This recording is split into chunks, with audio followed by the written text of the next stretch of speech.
सीधा आपको उत्तर प्रदेश लिए चलते हैं। बजट पेश किया जा रहा है, आम जनता के लिए क्या कुछ है खास, दिखाते हैं आपको।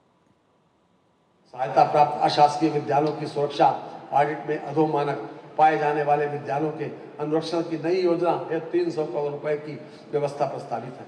माध्यमिक शिक्षा के लिए 22,167 करोड़ रुपए की व्यवस्था प्रस्तावित है, जो 2025-26 की तुलना में 15% अधिक है।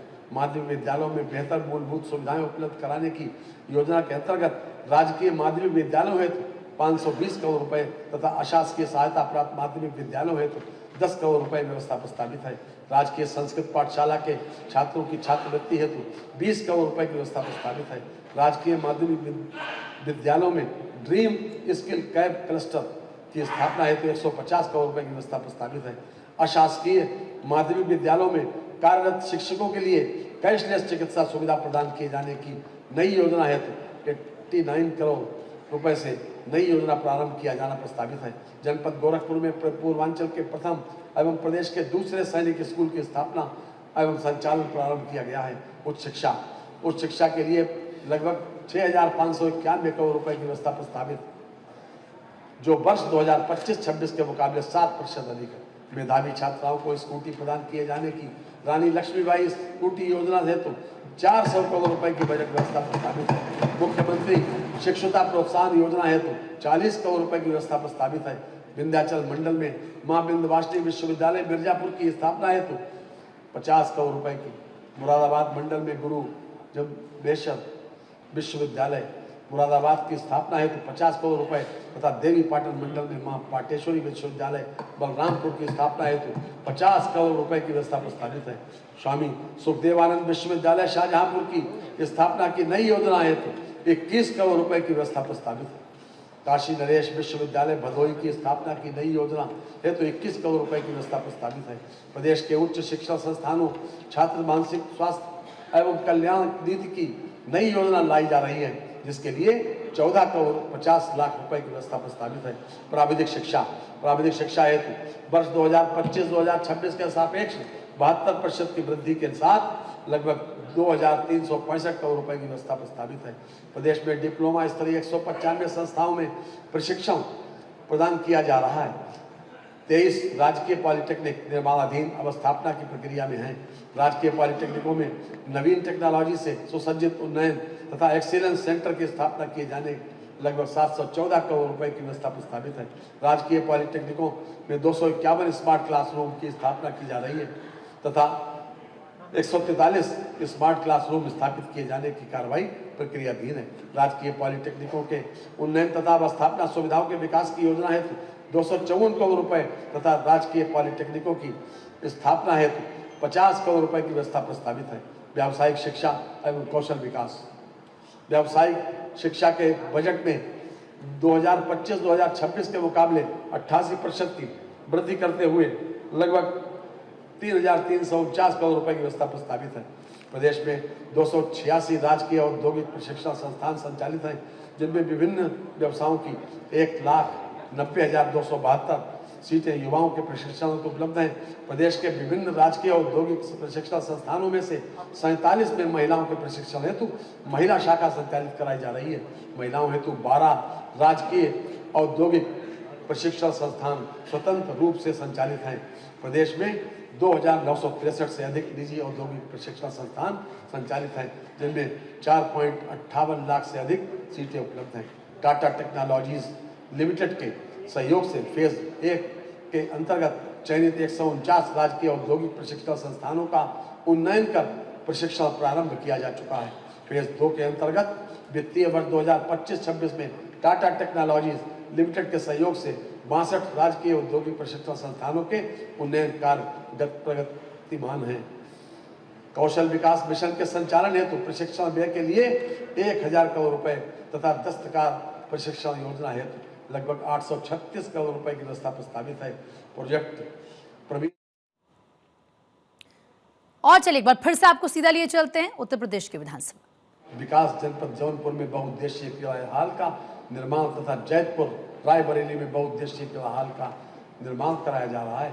जनपद गोरखपुर में ईपीसी मोड पर अंतर्राष्ट्रीय क्रिकेट स्टेडियम के निर्माण की स्वीकृति प्रदान की गई है। वन एवं पर्यावरण हमारे लिए गर्व का विषय है कि देश में सर्वाधिक जैविक दबाव के बावजूद उत्तर प्रदेश वनावरण व वृक्षारोपण में वृद्धि के मामले में पूरे देश में द्वितीय स्थान पर रहा है। राज्य को यह गौरव प्राप्त होने का मुख्य श्रेय प्रदेश सरकार द्वारा चलाए जा रहे वृक्षारोपण अभियान को जाता है।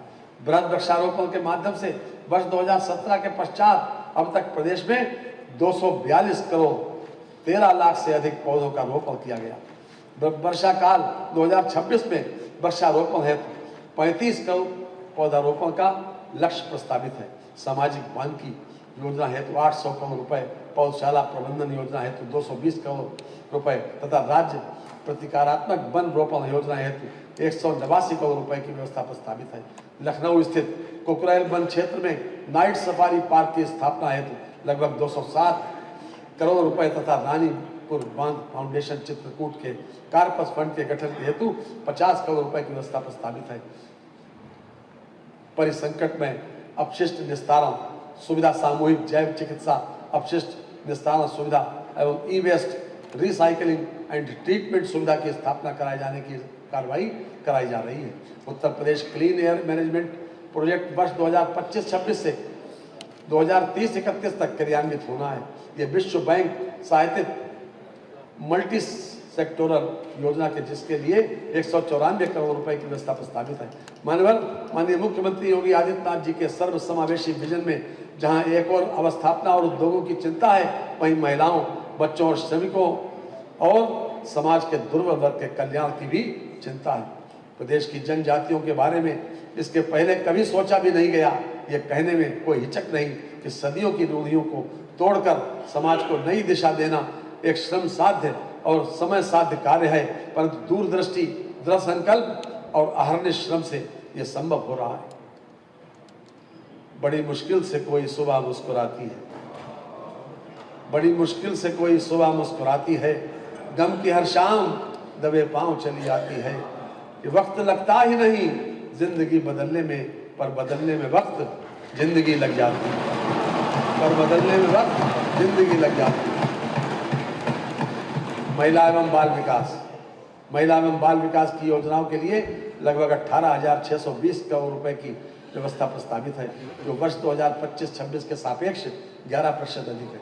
निराश्रित महिला पेंशन योजना हेतु 3,500 करोड़ रुपए की व्यवस्था प्रस्तावित है। योजना के अंतर्गत 2016-17 में लाभार्थियों की संख्या 17,32,000 थी, जो 2025-26 में अब तक 38,58,922 हो चुकी है। मुख्यमंत्री कन्या सुमंगला योजना के अंतर्गत 400 करोड़ रुपए की व्यवस्था प्रस्तावित है। कामकाजी महिलाओं हेतु छात्रावासों के निर्माण के लिए 100 करोड़ रुपए तथा मुख्यमंत्री श्रमजीवी महिला छात्रावास निर्माण योजना हेतु 35 करोड़ रुपए की व्यवस्था प्रस्तावित है। उत्तर प्रदेश मुख्यमंत्री बाल सेवा योजना हेतु 252 करोड़ रुपए की व्यवस्था प्रस्तावित है। मुख्यमंत्री बाल आश्रय योजना के अंतर्गत भवनों के निर्माण हेतु 80 करोड़ रुपए की व्यवस्था प्रस्तावित है। प्रदेश में अनुपूरक पुष्टाहार से लगभग 1,57 लाख लाभार्थियों को लाभान्वित किया जा रहा है। ई श्रम पोर्टल पर वर्तमान में 8.41 करोड़ कामगारों के पंजीयन के सापेक्ष फैमिली आईडी उपलब्ध कराने की कार्रवाई की गई। सभी अटल आवासीय विद्यालयों का लोकार्पण किया जा चुका है। इन विद्यालयों में कक्षा 6 से कक्षा 12 तक की निःशुल्क आवासीय शिक्षा प्रदान की जा रही है। वर्तमान में 10,876 छात्र छात्राएं इन विद्यालयों में अध्ययनरत हैं। योजना हेतु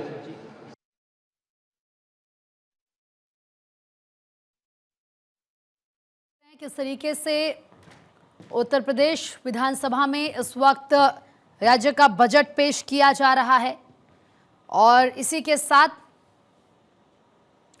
हम वहां से आपको सीधी तस्वीरें भी दिखा रहे हैं। और चलिए आपको अपने चैनल फर्स्ट इंडिया के जरिए कुछ तस्वीरें दिखाते हैं।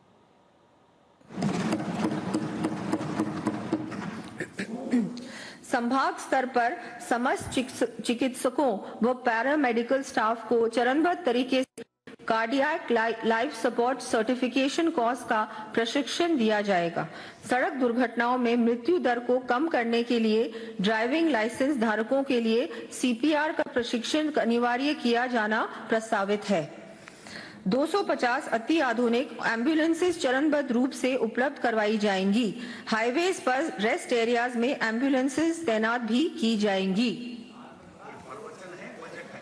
इसी योजना के अंतर्गत ट्रॉमा एंड इमरजेंसी पॉलिसी लाने के साथ ही ट्रॉमा सेवाओं के सुदृढ़ीकरण हेतु 150 करोड़ रुपए की लागत से विभिन्न सुविधाएं विकसित की जाएंगी।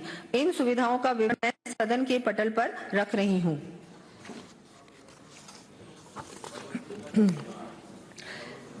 सभी के लिए मानसिक स्वास्थ्य, सभी के लिए ये सबको सुनना चाहिए। सभी के लिए मानसिक स्वास्थ्य के दीर्घकालिक लक्ष्य की प्राप्ति के साथ साथ बदलती जीवन शैली एवं प्रतिस्पर्धा के वर्तमान परिवेश में अवसाद, चिंता एवं आत्महत्या आदि की रोकथाम हेतु mental awareness, mentoring and treatment for all programme चलाया जाएगा।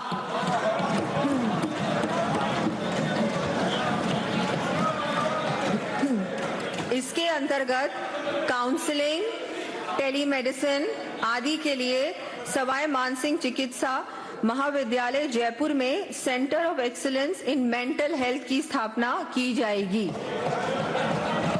मानसिक रोगों, इसको ध्यान से सुनिए, मानसिक रोगों की शीघ्र पहचान पर परामर्श, उपचार, पुनर्वास एवं रेफरल सेवाएं उपलब्ध कराने के लिए जिला मुख्यालयों पर मेंटल हेल्थ केयर सेल की स्थापना की जाएगी। जिला चिकित्सालयों में साइकियाट्रिक चिकित्सकों के साथ साइकोलॉजिकल काउंसलर्स लगाए जाएंगे। विद्यालयों एवं महाविद्यालयों में stress management and mental health awareness campaign चलाए जाएंगे। उच्च माध्यमिक विद्यालयों में प्रशिक्षित काउंसलर द्वारा प्रतिमाह न्यूनतम एवं stress come mental health counselling and awareness session किया जाना अनिवार्य किया जाएगा। आमजन में रोगों की समय पर पहचान व रोकथाम हेतु जागरूकता बढ़ाने, मातृ शिशु स्वास्थ्य, मानसिक स्वास्थ्य, non communicable and lifestyle diseases की जांच, परामर्श सेवाएं निःशुल्क उपलब्ध कराए जाने एवं वंचित पात्र परिवारों को मुख्यमंत्री आयुष्मान आरोग्य योजना का लाभ दिलाने के उद्देश्य से पंचायत स्तर पर आरोग्य शिविरों का आयोजन किया जाएगा।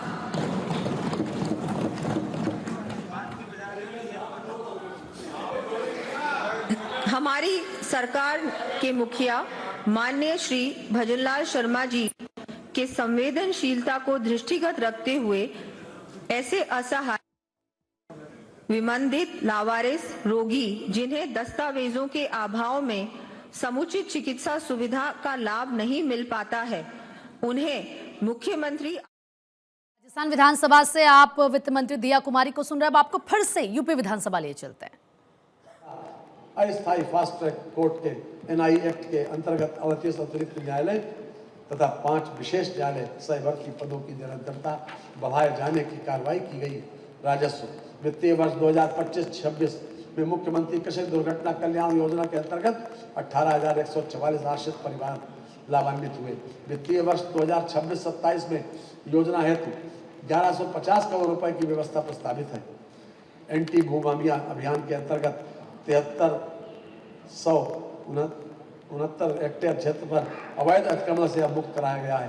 प्रथम चरण में प्रदेश के 7 अति संवेदनशील जनपदों में एक बाल शरणालय बनाए जाने का निर्णय लिया गया है।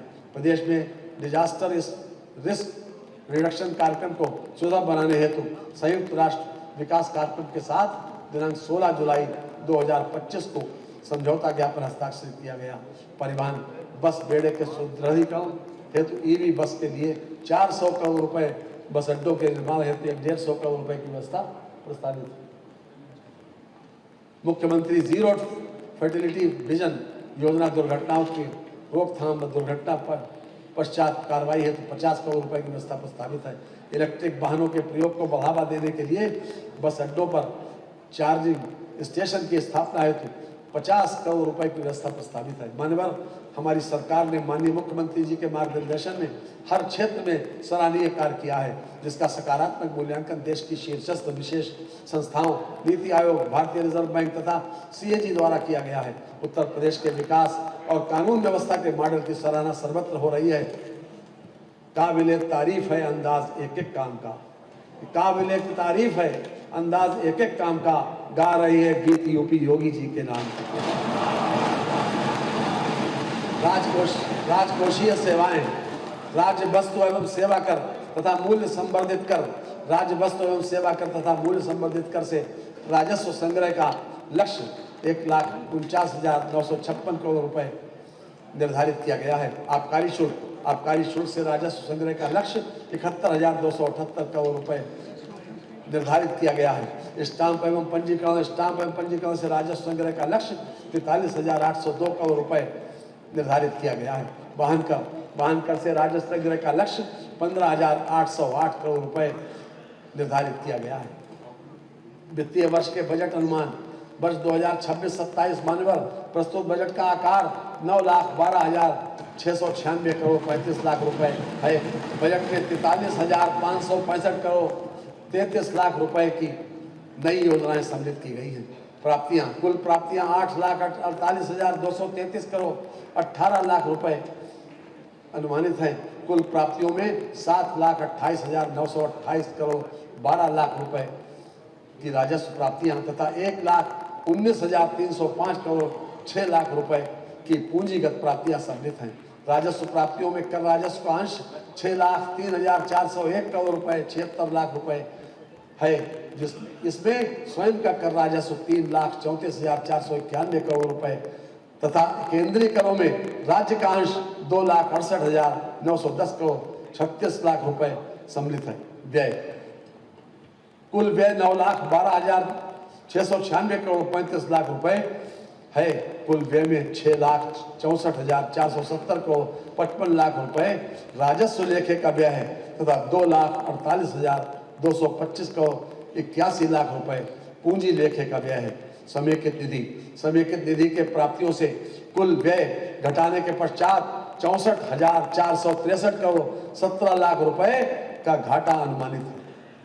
लोक लेखा से 9,500 करोड़ रुपए की शुद्ध प्राप्तियां अनुमानित हैं। समस्त लेन देन का शुद्ध परिणाम 54,963 करोड़ 17 लाख रुपए ऋणात्मक अनुमानित है। अंतिम शेष, प्रारंभिक शेष 96 करोड़ 41 लाख रुपए ऋणात्मक को हिसाब से लेते हुए अंतिम शेष 55,059 करोड़ 58 लाख रुपए ऋणात्मक अनुमानित है। राजस्व बचत 64,457 करोड़ 57 लाख रुपए अनुमानित है। राजकोषीय घाटा 1,18,480 करोड़ 59 लाख रुपए अनुमानित है, जो वर्ष के लिए अनुमानित सकल राज्य घरेलू उत्पाद का 2.98% 3% से कम है। माननीय हमारी सरकार प्रदेशवासियों को एक सुरक्षित, स्वस्थ, सभ्य और खुशहाल समाज मुहैया कराने तथा प्रदेश में ही रोजगार के अवसर उपलब्ध कराने के लक्ष्य को ध्यान में रखकर कार्य कर रही है। हमारी सरकार की कार्यशैली जिस जीवन दर्शन से अनुप्राणित है, उसे इन शब्दों में बयान किया जा सकता है। बात अनमोल बहुत है, ये जिंदगी के लिए बता रहा हूँ फलसफा मैं हर किसी के लिए। पोंछ सकते हो तो दुखियों के पोंछ लो आंसू, न जिए आप फकत अपनी ही खुशी की। माननीय मैं माननीय प्रधानमंत्री जी और माननीय मुख्यमंत्री जी, केंद्रीय मंत्रिपरिषद के माननीय सदस्यों, प्रदेश के मंत्रिपरिषद के अपने सभी माननीय सदस्यों का अत्यंत आभारी हूं, जिनके सहयोग एवं परामर्श से मैं ये बजट प्रस्तुत करने में सक्षम हो सका हूं। मैं यहाँ पर मुख्य सचिव वित्त और वित्त विभाग के अधिकारियों एवं कर्मचारियों, प्रधान महालेखाकार उत्तर प्रदेश तथा राष्ट्रीय सूचना विज्ञान केंद्र के अधिकारियों एवं प्रदेश सरकार के सभी विभागों के अधिकारियों एवं कर्मचारियों के प्रति अपना आभार प्रकट करता हूं, जिन्होंने इस बजट को तैयार करने में बहुमूल्य सहयोग प्रदान किया है। माननीय मैं आपका भी आभारी हूं कि आपने मुझे बजट पेश करने का मौका दिया। इन्हीं शब्दों के साथ माननीय मैं वित्तीय वर्ष 2026-27 का बजट इस सदन में उपस्थित सभी सम्मानित जनप्रतिनिधियों के माध्यम से प्रदेश की जनता को समर्पित करता हूं। वंदे मातरम।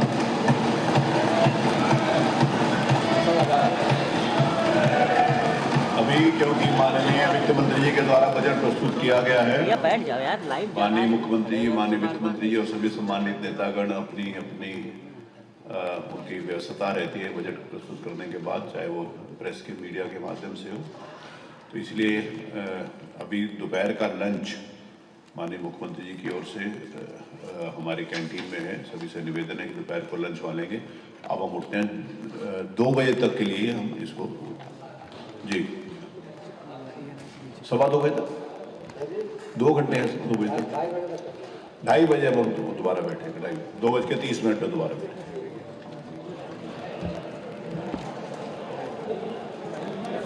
बैठो।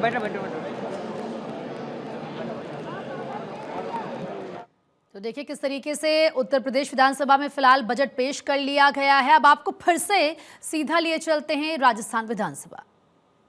सभी जिलों में चरणबद्ध रूप से centre for entrepreneurship and capacity building स्थापित किए जाएंगे।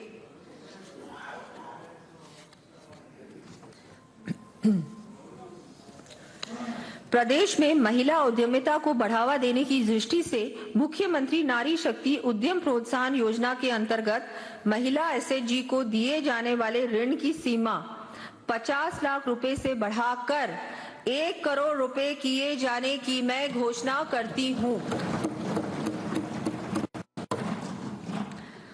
प्रदेश की समस्त ग्राम पंचायतों में आंगनबाड़ी केंद्रों व स्कूलों में मिड डे मील के लिए स्थानीय स्तर पर फल, सब्जी आदि उपलब्ध कराने के साथ साथ महिला एसएचजीज के आजीविका संवर्धन की दृष्टि से 11,000 अमृत पोषण वाटिकाओं का निर्माण किए जाने की मैं घोषणा करती हूं।